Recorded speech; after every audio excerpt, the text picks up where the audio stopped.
Bienvenidos a una nueva inmersión profunda. Nuestra misión de hoy es, explorar una colección verdaderamente fascinante, de apuntes, de artículos y textos filosóficos que nuestra audiencia nos ha hecho llegar. Hola, sí, encantada de estar aquí para analizar todo este material, que la verdad es que tiene tela. Ya, totalmente. Porque, todos estos materiales giran en torno a una idea central y, sinceramente, bastante radical. Y el objetivo que tenemos hoy es destilar todos estos textos para las mentes curiosas que buscan un aprendizaje que sea rápido, pero absolutamente riguroso. Ujú. Sacando a la luz esas grandes verdades sin que nadie se sienta abrumado por el exceso de información. Así que hoy tenemos sobre la mesa un concepto que desafía mucho de lo que la sociedad asume sobre el éxito. Y para arrancar, quiero traer a la mesa la historia de Laszlo Polgar. Uf, una figura interesantísima, sin duda. Es, un hombre que se propuso demostrar algo casi impensable en su época. Exacto. Este educador húngaro hizo algo inaudito. Crió a 3 de las mejores jugadoras de ajedrez de toda la historia, y lo hizo basando su vida entera en una única convicción. Él sostenía, contra viento y marea, que el genio no nace. Sino que se hace. Eso es, que se educa y se entrena. Por supuesto, el mundo entero quería colgarles a sus hijas la etiqueta de prodigios. Querían atribuir ese talento descomunal a algún tipo de don genético misterioso, a algo fijo que, ya sabes, que viene de fábrica. Claro, es que la narrativa del genio intocable siempre es mucho más fácil de digerir. Pero Polgar se negó en rotundo a aceptar eso. Él demostró a través de la educación intensiva de sus hijas que la grandeza es puramente una práctica, es una acumulación paciente y diaria de esfuerzo, de atención y sobre todo de voluntad. Ujú. Es algo que se construye desde dentro hacia afuera, moviendo piezas de ajedrez, literalmente miles y miles de horas. Vale, vamos a desgranar esto. Porque leyendo los apuntes es evidente que esta idea de que el genio se construye resulta profundamente incómoda para la mayoría de las personas. ¿Por qué cuesta tanto aceptar algo que en el fondo debería ser esperanzador? Pues, nos cuesta porque, irónicamente, preferimos el mito del talento natural. Esa idea del individuo que simplemente nació así es tremendamente seductora, porque nos quita un gran peso de encima. Pensemos en ello.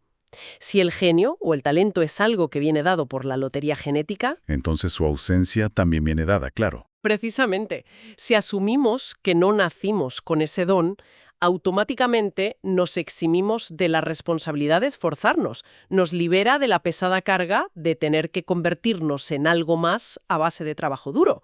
Pero la visión de Polgar nos empuja hacia un lugar mucho más exigente. Nos obliga a reconocer que somos nosotros quienes construimos activamente lo que somos. Y fíjate que esto enlaza de maravilla con lo que planteaba el filósofo Epicteto en los textos que estamos analizando. Los estoicos siempre aparecen cuando se trata de asumir responsabilidades, ¿verdad? Así es. Epicteto recordaba que la filosofía comienza precisamente con una percepción clara de nuestro propio principio rector. Es decir, empieza con la conciencia de que poseemos una razón que nos guía y que tenemos la capacidad y, sobre todo, el deber de usarla para moldear nuestro carácter. Me parece fundamental entender que desde esta perspectiva, la filosofía no es una mera disciplina académica para debatir en un aula. No se trata solo de acumular libros en una estantería o citar frases bonitas. Aunque, hablando de libros, los apuntes mencionan una cita fantástica del General James Mattis. Ah, sí, la de las ideas nuevas. Esa misma. Él dice de forma muy directa que las mejores ideas nuevas provienen siempre de libros muy antiguos. Y es una afirmación que tiene todo el sentido del mundo si observamos cómo funciona el ser humano. Totalmente. Y el ejemplo perfecto que dan las fuentes es Marco Aurelio y sus famosas meditaciones. A mí me resulta absolutamente asombroso pensar que un diario personal, escrito en una tienda de campaña militar hace 1800 años por un emperador romano, siga siendo un manual perfectamente válido hoy en día. Sí, es una pasada. Te enseña cómo controlar el mal genio, cómo lidiar con personas difíciles en la oficina o cómo resistir la enorme tentación de la corrupción que trae el poder.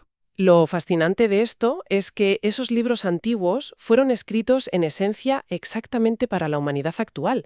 A veces caemos en la trampa cronológica de pensar que nuestra época es completamente única. Claro, porque tenemos teléfonos inteligentes y conexión a Internet, y nos creemos especiales. Exactamente. Las herramientas y los escenarios son distintos, pero los conflictos internos son idénticos.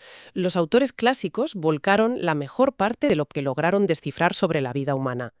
Y si quienes nos escuchan quieren prepararse para un futuro incierto, yo estoy convencida de que es mucho más útil beber de esos pozos de sabiduría milenaria que actualizar constantemente el muro de las redes sociales. Sin duda. La naturaleza humana, en su esencia, no cambia. Seguimos amando, fracasando, sintiendo miedo y esforzándonos igual que hace milenios. Y leyendo entre líneas todo este material, parece que el mayor conflicto interno al que nos enfrentamos hoy y hace 2000 años es dónde ponemos nuestra atención.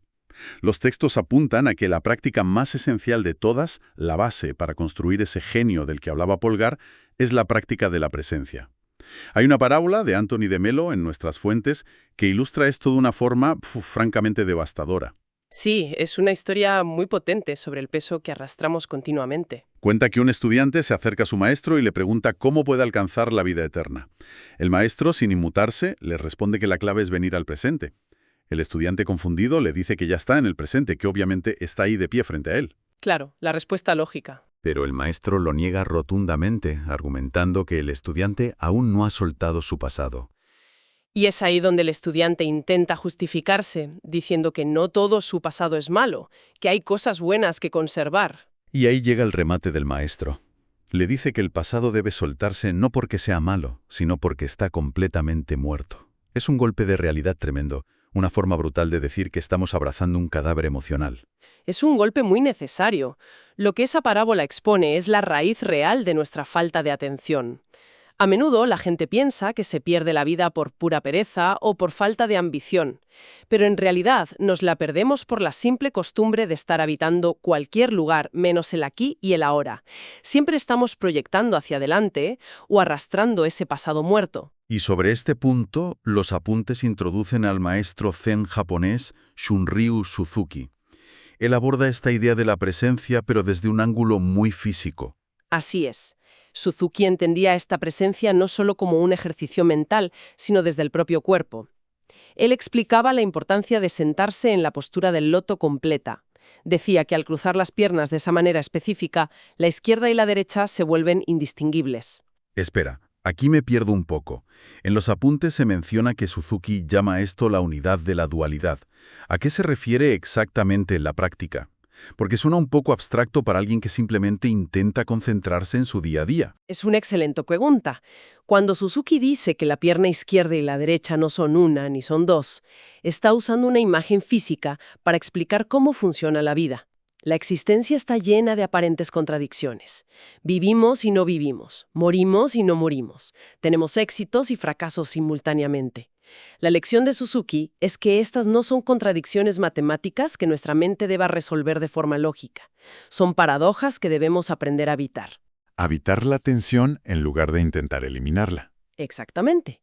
Y el único lugar donde la tensión constante de esos opuestos no colapsa, sino que se mantiene en equilibrio, es en el momento presente absoluto. Al sentarse en el loto, el cuerpo encarna esa unidad física, anclando a la mente en el ahora, que es el único lugar donde la vida realmente sucede. Habitar el presente suena como el objetivo ideal, pero los textos también identifican con mucha claridad al gran ladrón de esa presencia. Y curiosamente, no es solo el pasado o la ansiedad por el futuro, sino nuestra obsesión constante por la opinión ajena, por cómo nos ven los demás.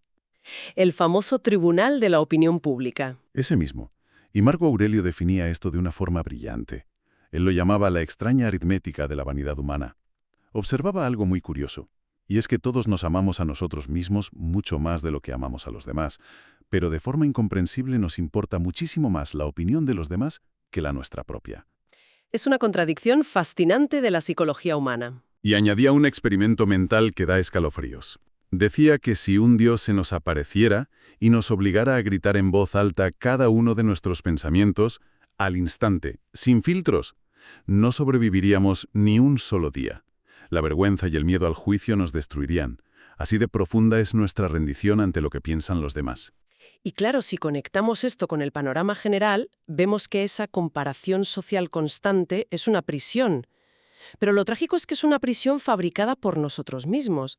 Construimos los barrotes a base de buscar validación externa y luego olvidamos convenientemente que tenemos la llave en el bolsillo. Vale, entiendo perfectamente que la comparación social es una presión, pero ¿cómo se sale de ahí? Porque es muy fácil decirlo en teoría, pero casi imposible no compararse hoy en día. El material ofrece un antídoto muy claro a través de la poeta Zanna Keithly. Ella lo expone con una sencillez desarmante. Dice, tu corazón es suficiente. Y va un paso más allá, afirmando que incluso las partes de nosotros que nos causan conflicto, las que intentamos esconder a toda costa por miedo a ese juicio externo, también son suficientes. Y es crucial que nuestra audiencia entienda que esto no es la típica frase vacía escrita en una taza de café o en un post de Instagram. Para nada. Es una postura filosófica profunda. Consiste en elegir deliberadamente relacionarnos con nuestra propia grandeza en lugar de definirnos por nuestras supuestas debilidades. Se trata de ofrecer al mundo quiénes somos realmente, no la versión filtrada y pulida que creemos que la sociedad exige. Pues mira, aquí es donde la cosa se pone muy interesante. Para ilustrar cómo se vive esta filosofía de la aceptación y la presencia en el mundo real, nuestras fuentes recogen una historia increíble sobre Buck O'Neill. Un personaje monumental en la historia del deporte. Para quienes no conozcan su figura, Buck O'Neill fue un veterano de las ligas negras de béisbol en Estados Unidos. Hablamos de alguien que pasó décadas de su vida excluido de las ligas mayores, del reconocimiento y del dinero, única y exclusivamente por el color de su piel. Una injusticia tremenda. Tenía todos los motivos del mundo para vivir resentido. El caso es que, ya al final de su vida, con 93 años, estaba presenciando un partido desde las gradas. De pronto, una pelota sale volando hacia el público y un hombre adulto se la arrebata de las manos a un niño. Una escena que indignaría a cualquiera. Imagina la tensión. Todo el estadio empezó a abuchear al hombre y el acompañante de Buck estaba furioso. ¿Pero qué hizo Buck O'Neill? Sonrió y dijo tranquilamente que tal vez ese hombre tenía un hijo enfermo en casa al que quería llevarle un regalo desesperadamente. Es una reacción que desarma por completo cualquier expectativa de conflicto. Buck se negó categóricamente a condenar a ese hombre, y más importante aún, se negó a verse a sí mismo o a los demás desde la óptica del victimismo o el cinismo. Él veía la vida como un regalo maravilloso, independientemente de lo mucho que esa misma vida y la sociedad le hubieran arrebatado.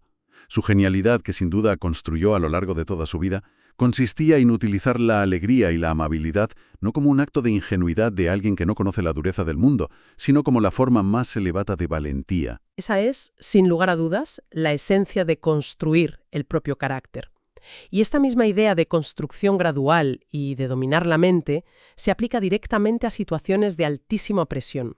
El material nos lleva del béisbol al golf, analizando el caso de Tom Watson. Otro ejemplo clarísimo de que el talento necesita ser gestionado. Exacto. Al principio de su carrera, Watson tenía la fama de derrumbarse bajo presión.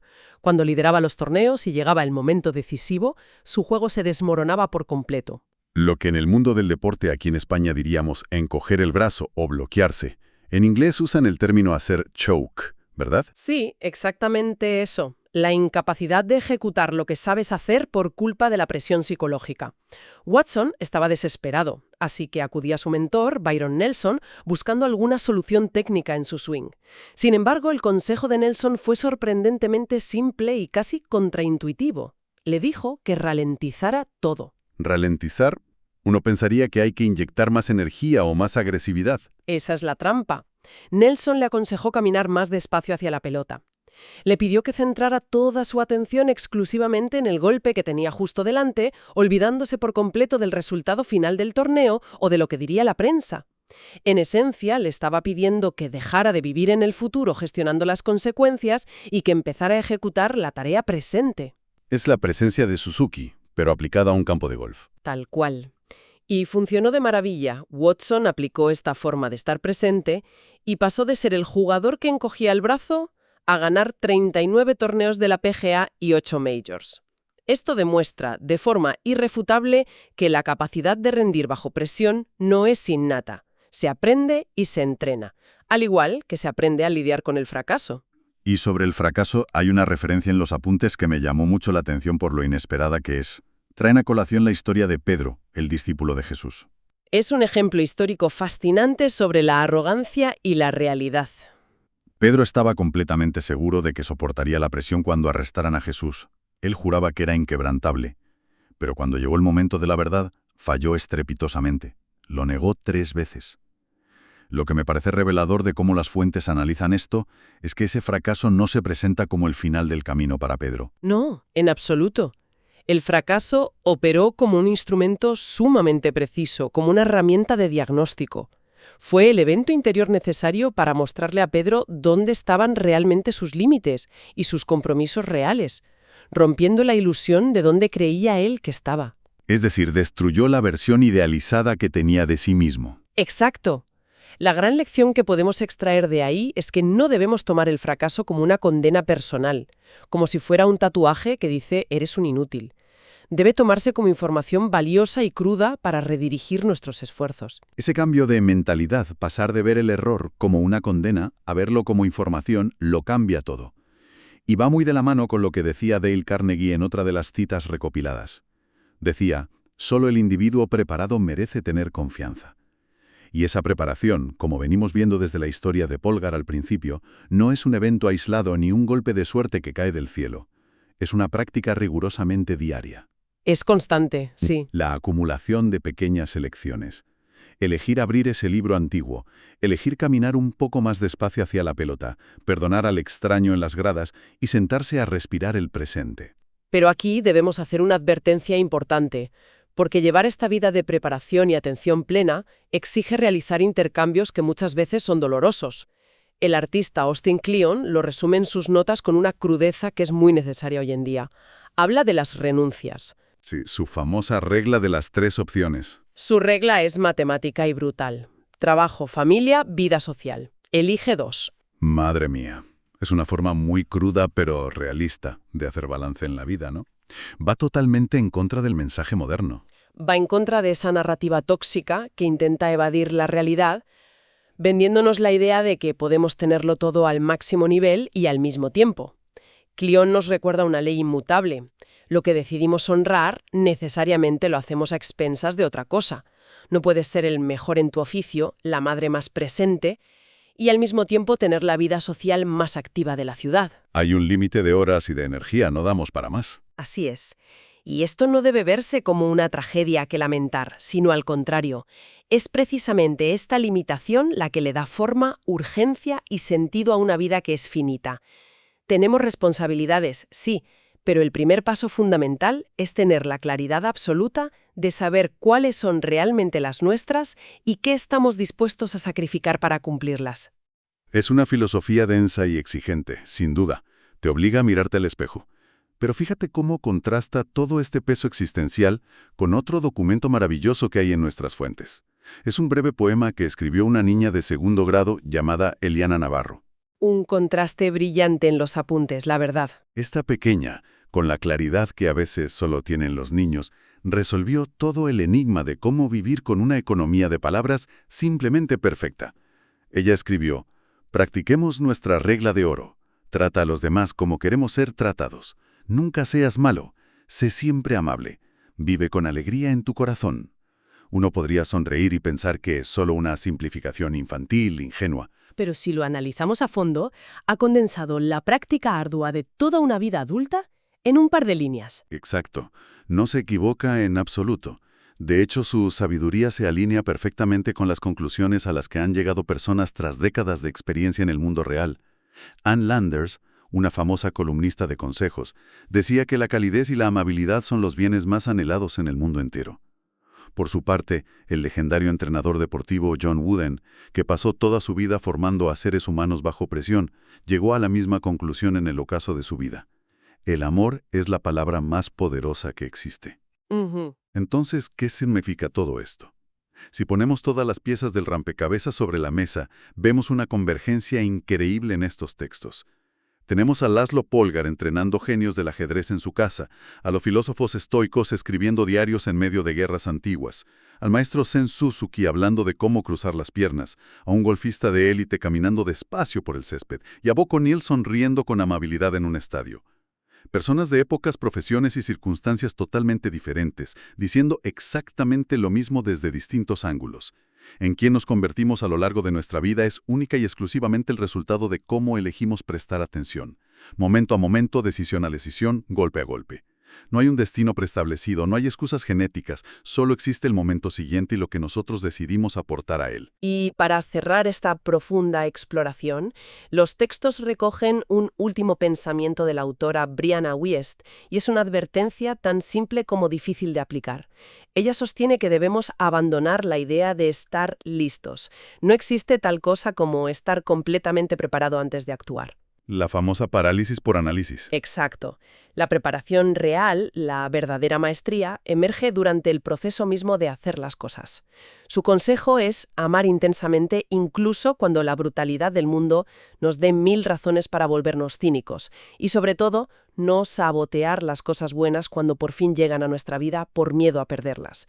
Este es, en el fondo, un consejo de presencia absoluta. Es la máxima expresión de estar en el ahora. Hay una cita anónima en nuestras fuentes que pone el broche de oro a esta idea. Dice, la vida tiene lugar ahora, empieza a vivir ahora. Nunca habrá un momento en el que no sea ahora. Es una bofetada de realidad maravillosa. Y todo este análisis sobre construir el genio mediante la práctica, sobre habitar el presente y renunciar al control del futuro, y de hecho, esto plantea una pregunta importante. Si aceptamos y sabemos con certeza que la vida solo ocurre en este presente absoluto, ¿acaso el concepto mismo de nuestro potencial es en realidad una trampa? ¿Una trampa en qué sentido? Para quienes nos escuchan, creo que vale mucho la pena reflexionar sobre esto. Quizá obsesionarnos constantemente con alcanzar un supuesto potencial futuro, siempre mirando hacia la grandeza que podríamos lograr mañana, es precisamente el gran obstáculo que nos impide construir nuestra genialidad en el único lugar donde es humanamente posible hacerlo, en el trabajo y la presencia de hoy. Qué manera tan reveladora de cerrar. Es una sacudida mental absolutamente necesaria para dejar de aplazar nuestra existencia hacia un futuro que, francamente, no existe más que en nuestra cabeza. Ha sido un viaje intelectual fantástico a través de estas fuentes, demostrando que la grandeza no es magia. Está al alcance de la mano siempre y cuando estemos dispuestos a hacer el trabajo diario y estar presentes mientras lo hacemos. Esperamos que nuestra audiencia se lleve estas valiosas reflexiones y las ponga a prueba en su día a día. Quizá caminando un poco más despacio, prestando un poco más de atención, perdonando un poco más rápido y recordando siempre que el genio no se hereda, definitivamente se construye paso a paso. Hasta la próxima inversión profunda.